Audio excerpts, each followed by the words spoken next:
and welcome to Radio Out There.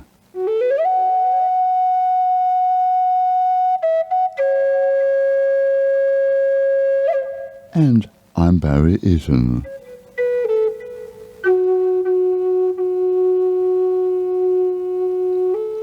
Well, this has been one of those years that people will not forget about. Lots of things going on in the world and in our individual lives. So many people have had health problems, myself included.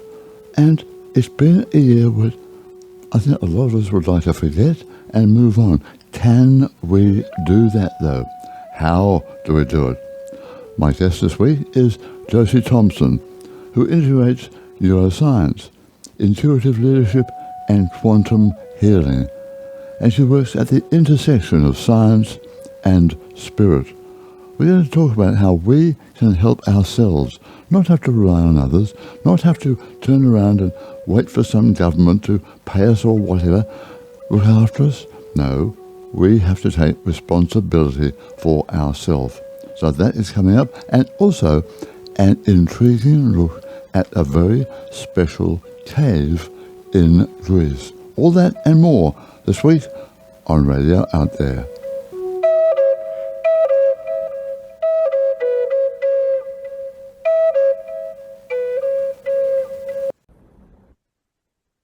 Josie, it is wonderful to see you. We haven't actually spoken for several months now, since that Awakening Convention. So lovely to see you. It's great to see you again. And you have been travelling everywhere, whatever. But for those people who may not have seen our previous interview or heard it, why don't we have a little catch-up with who you are, what your background is, because you have absolutely a wonderful combination of, in your website it says, a masterful integrator of neuroscience, intuitive leadership, and quantum healing. Hey, that's very impressive. Yeah, I've been around. So tell me about how you combine all that. Well, the short answer is direct experience. I've obviously done a lot of study, but the most important part of all of that, it doesn't matter what you study in the world. If you're not applying it, it doesn't actually, knowledge doesn't get converted into wisdom. Sure. And direct experience. So for me, you know, I've got master's studies in coaching, I've got master's studies in neuroscience, I've been trained in quantum consciousness. I have been doing a lot of travel this year. I'm also a cancer survivor, a near-death experiencer. So I've had a few life experiences that have taught me a great deal. And what I've had the benefit of doing is actually drawing from all of those studies and applying what I learned and essentially becoming the alchemist of a lot of pretty significant adverse circumstances. Yeah.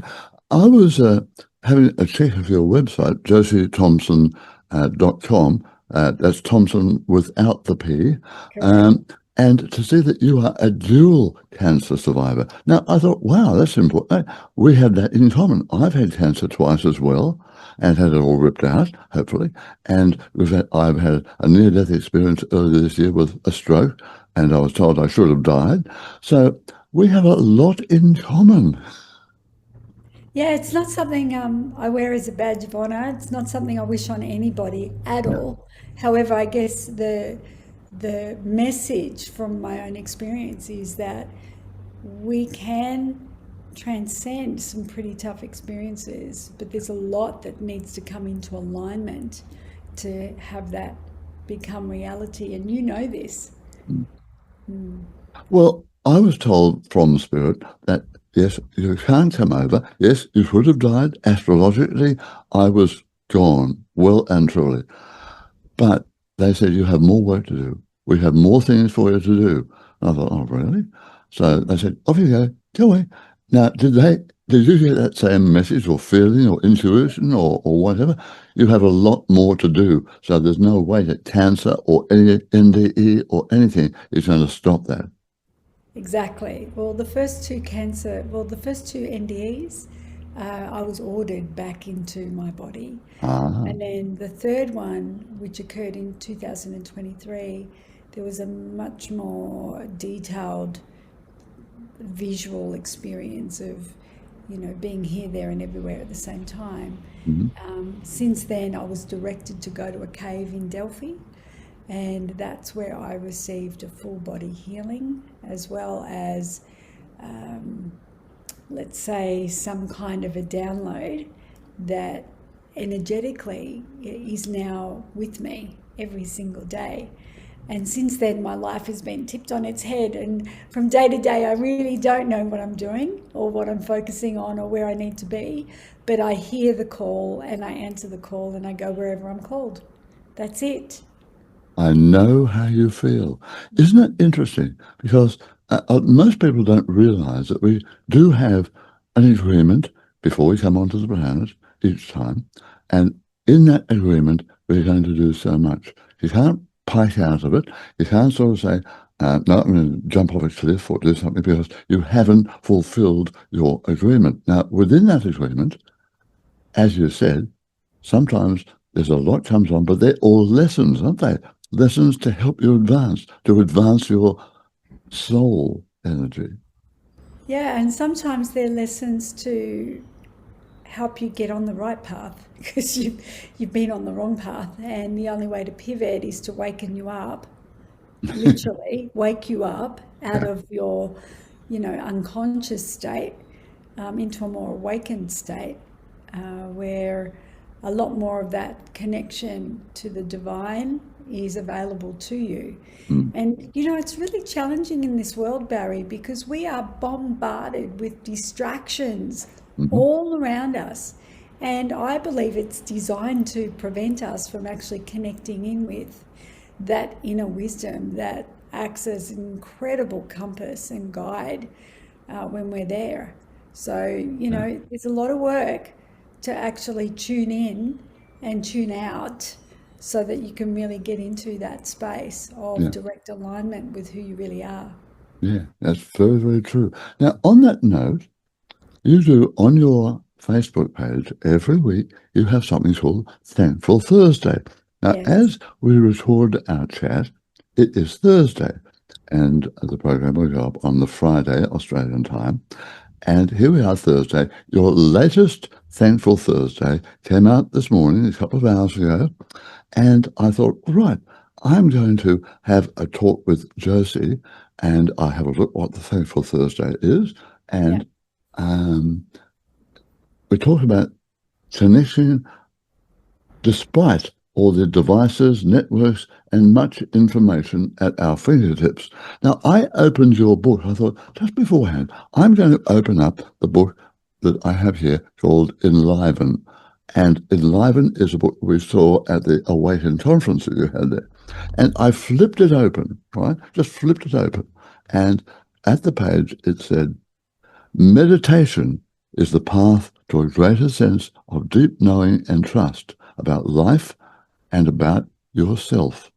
When you know and trust yourself, you will know and trust how to live. And when I read Thankful Thursday again, I realized that is what you're talking about today. Tell me about Thankful Thursday and today's message. Well, Thankful Thursday has been going on for, over 10 years. Has it? My spiritual teacher dared me to find my voice and to release it into the world without any attachment. Mm-hmm. And when I first started writing them, and essentially every Thursday morning I get up, every day of my life I get up and I say thank you, and it's the Mm. last thing I say every day as well. Yeah. But I started this idea of every Thursday I actually want to type out a message of gratitude that I share with the world about something random that I'm thinking about. Mm-hmm.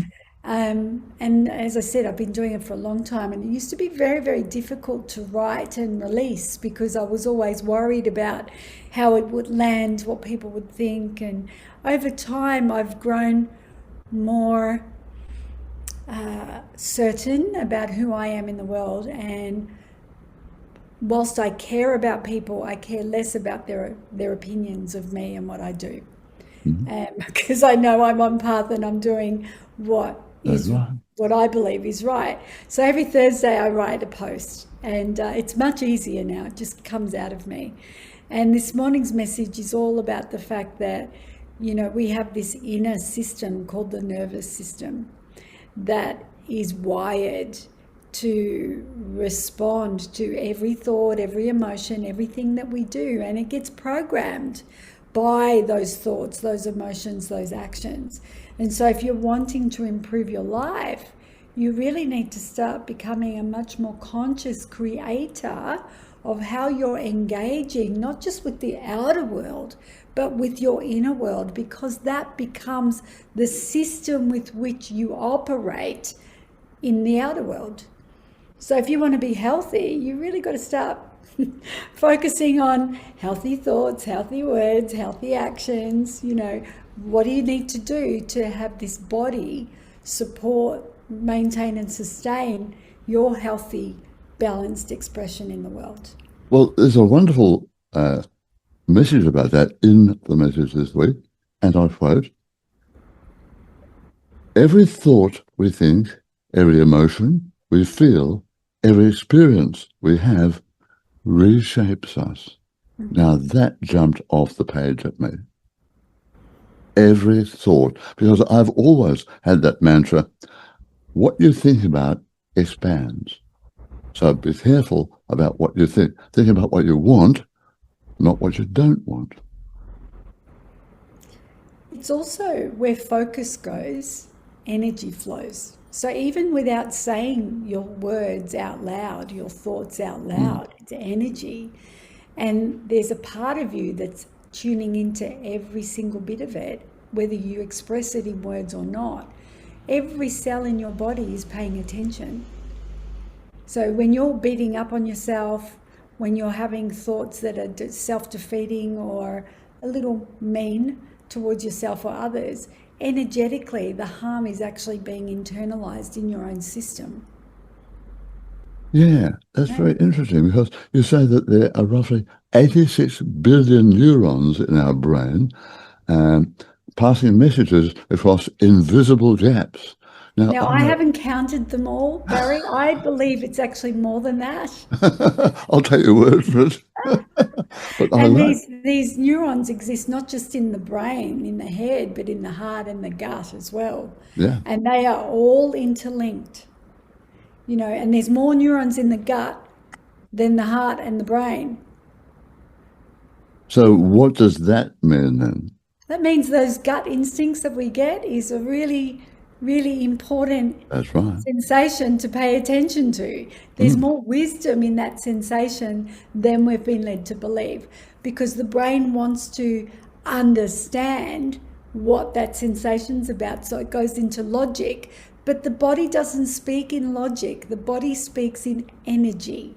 And when you've had significant disease or ailments and medical issues that you've had to deal with, you will know what I'm talking about. The body tried to get your attention. The body gave you warnings to slow down, get checked out, and you ignored it. And so what happens, it just has to get louder and worse to stop you, to pay attention, to give it the love that it wants, that you deserve. Well, if you think about it, that is what intuition is. Tuition from within. But we don't listen to our intuition. And it's those 86 plus million neurons that are saying, listen to me, you great twit. Well, they say it to me anyway. I don't know about that. If you listen, that voice that's told you you're a great twit, that's not you. I know. That's the ego, and that's the inner critic, and that's what we're up against, yeah? So when we're wanting to change, we really need to know how to tame that voice. And I did a training on that earlier this year. I might do it again next year, but it's a brilliant way of being able to tame that voice so that you come closer to that inner loving guide voice that's equally present but not loud like that critic. And you really need to tune in for that other voice. But once you do, and you align with it, life changes. Everything changes. Of course it does, because I was having a bit of a joke then because I'm also audio uh, clairvoyant. Not no, I can't remember the name of it now. But anyway, I was identified as that. I have messages coming to me from the other side all the time. So um, you have to listen to your intuition to know that you're not making it up. You're not passing over silly information. You don't ignore it. It comes through. So that is intuition. But I love the other part you talked about here. Your nervous system holds the record of your past, but also the possibility of your becoming. So it's all there inside us. It is. It's all there inside us. And the greatest block to our becoming is ourselves. Mm, You know, a lot of the coaching that I do with people is about helping them get themselves out of their way, yeah, to get in touch with their truth, their magnificence. And once they do, life expands. yeah, very, very true. And you wrap up by saying, a reminder, you are not broken. You are designed to adapt, rewire, and survive. You are the network. You are the healer, and you are the miracle. So it comes back to what I quoted there before from your book, Enliven, and it says, quote, when you know and trust yourself, you will know and trust how to live. And that is what jumped out at me. And I thought, wow, that is a message loud and clear. Yeah. And I think, you know, you arrive at those pearls of wisdom through direct experience, and it's lived experience. You know, I've been through some pretty dark times in my own life, mentally, emotionally, physically, spiritually, and I've walked through them. And you know, you've probably read about the dark night of the soul, and you Mm, know, Phoenix emerging through, you know, the flames. And that's kind of what that initiation's like, where you kind of walk through some pretty tough spaces, and we've always presented with a choice. You know, we get to choose whether we want to learn and grow or whether we want to get bitter. So I always say you're going to get better or bitter. It's up to I, you. I love that. Mm. Better or bitter. Very true. Now, for our audio people, we're going to take a little break here now and play a song that is on your Facebook page. Adam Thomson, no relation because Adam has a P in his name and you don't. Yes. We'll leave it at that. But Adam has this wonderful song called The Promise Project. Yes. So Adam is a dear friend of mine. A lot of Australians would know him as the lead singer of Chocolate Starfish. And he has recently launched this new project called The Promise. And it's all about connecting with that inner child and healing. And it's absolutely beautiful. Okay, for my audio audience, have a listen. Now, Josie, we've talked about Thankful Thursday. We've talked about several things, but you are a wonderful healer, quantum healer. You've done a healing workshop recently, and you have all sorts of things happening all the time. You talked about the 12 universal laws in your last healing workshop. Can you tell us a little bit about that? So there are some sort of they're principles that were when I did some research about where they came from. You know, it suggested that it was from the works, the books of the Kabbalion. There was relation to Hermes Trismegistus. There was relation to Thoth and Apollo. You know, it just went on, and it was just like this rabbit hole. But essentially, they're universal principles that when you understand them, but not just understand them theoretically, when you actually embody them and they become part of your way of being and living in the world, then more of life makes sense. And there is far less suffering and far more ease, peace, and grace. And that's something that I think all of us really want to have. So I've made a commitment to Spirit that I would teach those laws. And I do that when I take my groups to Delphi every year. So this year I took a group of 8. They were titled, not through me, Leaders of Light, and they had literally life-changing experiences in Delphi. Um, when I stood at the foot of the cave, I had this real sensation that I'd completed the mission that I was asked to complete by taking them there and going through all of those laws and helping them embody that in a new way walking on this earth. All right, And let's stop there and talk about the Delphi Cave, yeah, because in our last time together, which was back, well, about 4 or 5 months ago now, just before the Awaken conference, um, I went to the conference, did your Delphi Cave experience for the live audience there, but we didn't talk about it on that other program. So having done just a little bit of the Delphi Cave experience, not being there, unfortunately, tell us, sort of wrap it up for us, what the Delphi Cave experience was to you, how you would describe it okay. before. So I had a dream at the beginning of last year about a cave. And it occurred 4 nights in a row. And on the fourth night, I woke up and I said, "Where's this cave?" Not expecting an answer, but I got an answer and it said Delphi. So I got up and I booked a ticket to go to Delphi to find a cave. Mhm. And long story short, I stood in front of this cave eventually. And that's when it occurred to me, what am I doing here? I never once asked why and what for. I just, with faith, went because I was being called. Mm. And then what occurred for me in that cave was difficult to put into words, but essentially, I received a full body healing, and I was then gifted frequencies of light and healing that I am now requested to take wherever I'm called to go. So recently I was called to go to San Diego. Last week I was called to go to New Zealand. And I also conduct healing sessions where I share the frequency of that healing Mm. with people that want to sit in that space. Yeah. Well, Yeah. as I said, you did it for a live audience at the convention. I was one of the MCs there, but I had a break, was able to do your whole session. And I'll tell you what, it had a very, very big effect on me, because I've been to Delphi a long time ago, but as a tourist, and it's amazing. Stand at that amphitheatre in Delphi, and you look down and know the Delphi Oracle and whatever, whatever. But to hear about the cave that nobody ever talks about, there's no publicity. You can't sort of look it up in the tourist book, whatever.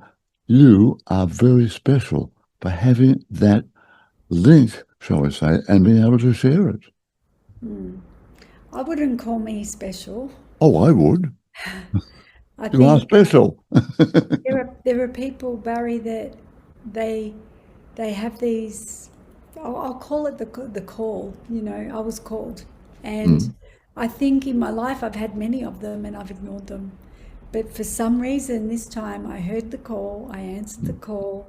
I surrendered the heart, which was a big green opal crystal that the cave requested, and everything changed after that. So my life really did pivot 360 degrees yeah. after that experience. I'm not doing what I used to do with all my corporate work. I'm now walking in a different way and teaching in expanded ways, still doing the coaching and the quantum consciousness sessions, but now incorporating healing explicitly as part of it. So when we talk about healing, it could be mental stuff, it Mm, could be emotional loops, it could be physical, and it could be that crisis of meaning and purpose, which is spiritual. yeah, that's right.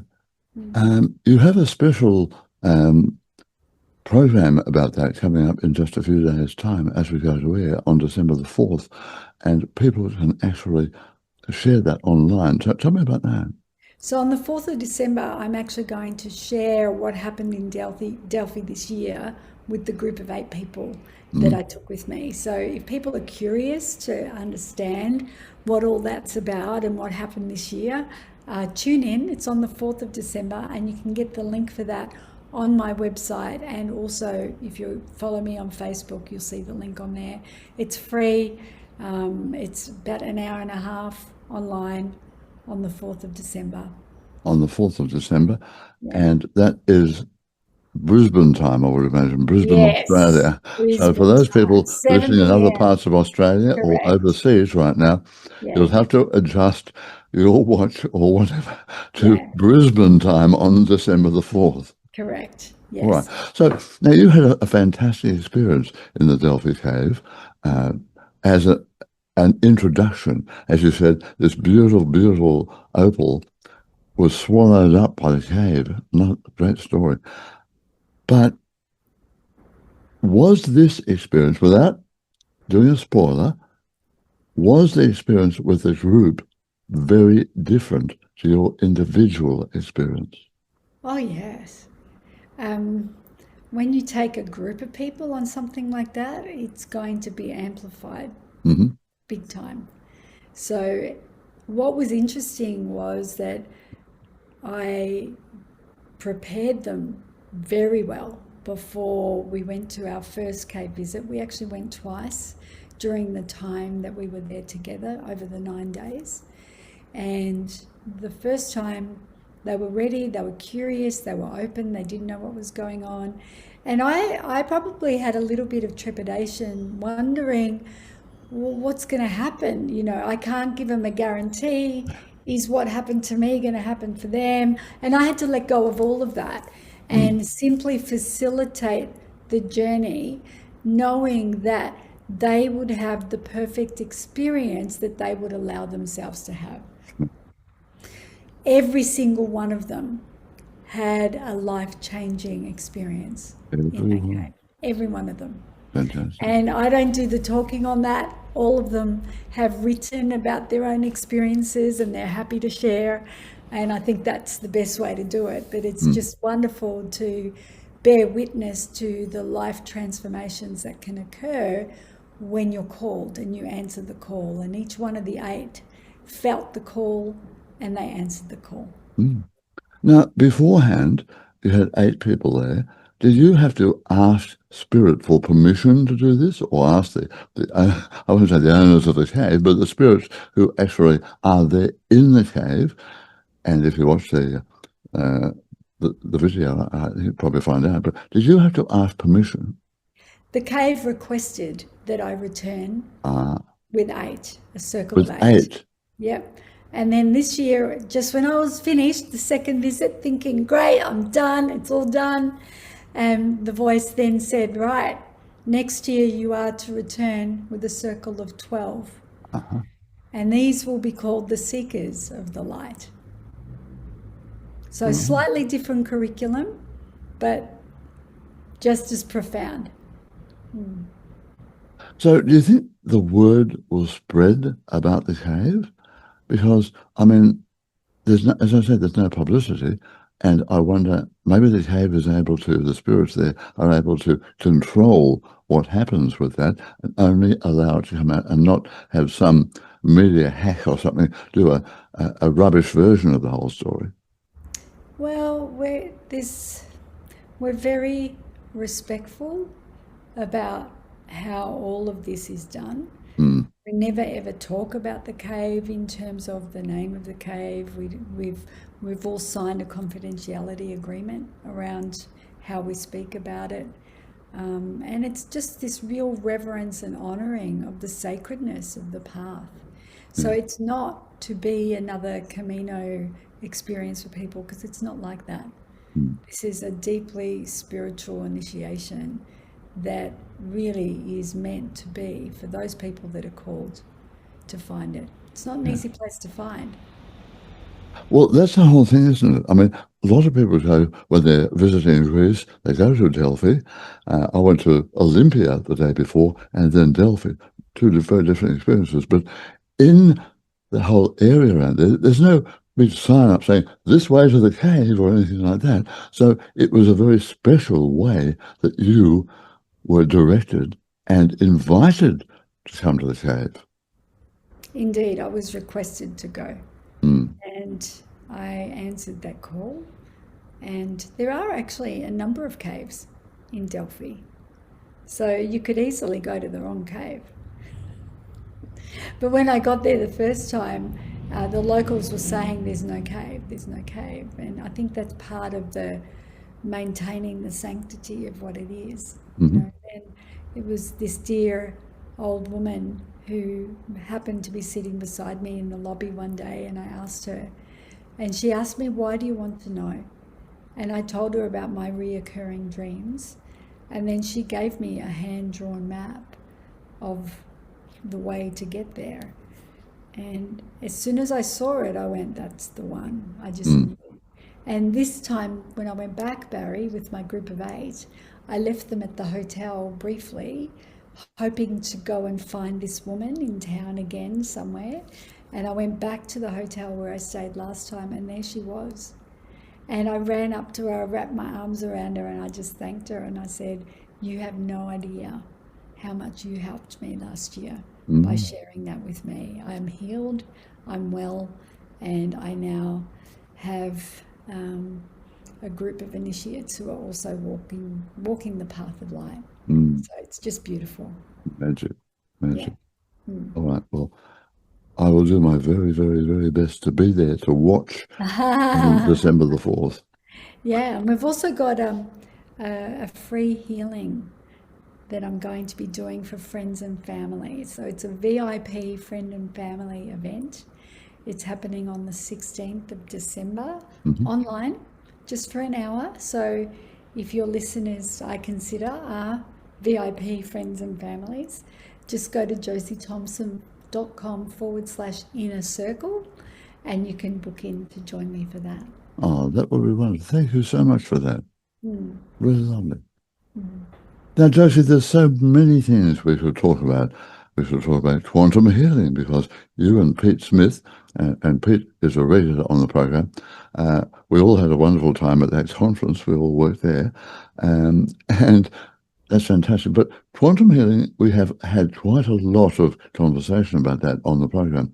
But let's talk about the documentary series, Journeys into the Soul, that you are involved with, because that is a special event in Melbourne on the 11th of December. Tell me about that. Is that the one on the 11th of February? 11th of February. Sorry, I can't Yeah. even read my own handwriting here. Yeah. 11th So of February, plenty of time. there was a group of us quantum facilitators that were asked to be part of this documentary series Right. called Journeys into the Soul. Uh-huh. And essentially, it gives people an insight into what happens in quantum healing sessions. And it's a really wonderful documentary series, and you can see the different styles, the different storylines, the different healings that people experience. And then on the 11th of February, there's another documentary called Tell Me More, and that's about the whole quantum consciousness movement and how we actually go about facilitating these experiences. So that's going to be a really exciting event in Melbourne. Right. Will you have a link up to that on your website? I will share a link to that on my social media, because All right. David Marsh is the host, I guess, of that. Yeah. Yeah. Yeah, fair enough. Good. I might try and talk to David beforehand. If I'm back, I go on a holiday break, Yeah. but we'll wait and see what happens. So there are so many things we could talk about, but time is against us. So I just had a thought. Maybe it was fed to me by my intuition. Maybe my guide said, "Come on, Barry.